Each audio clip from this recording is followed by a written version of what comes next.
জনপ্রিয় টেলিনায়ক কুশল আহুজার সর্বশেষ বাংলা ধারাবাহিক ছিল কি করে বলবো তোমায়।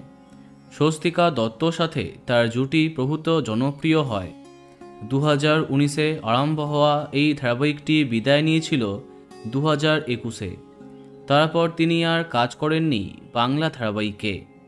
রানু পেল লটারির মাধ্যমে ডেবিউ করবার অল্প কদিনের মধ্যেই বাংলা টেলিভিশনে অত্যন্ত জনপ্রিয় হয়েছিলেন তিনি। তার চলে যাওয়া মানতে পারেনি বাংলা টেলি দর্শকরা।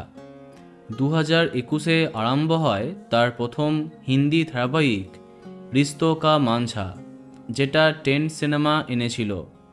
তারপর 2023-এ তার পরবর্তী হিন্দি ধারাবাহিক ঝনক আরম্ভ হয়।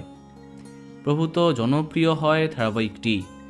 এখনও সগৌরবে চলছে, তবে সম্প্রতি গল্প এগিয়ে গেছে অনেক বছর।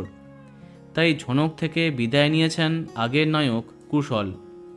অনেকে মনে করেছিল এবার হয়তো বাংলা টেলিভিশনে ফিরছেন তিনি, কিন্তু না, বাংলাকে ভুলে গিয়ে আবার হিন্দি ধারাবাহিকে নায়ক হচ্ছেন তিনি।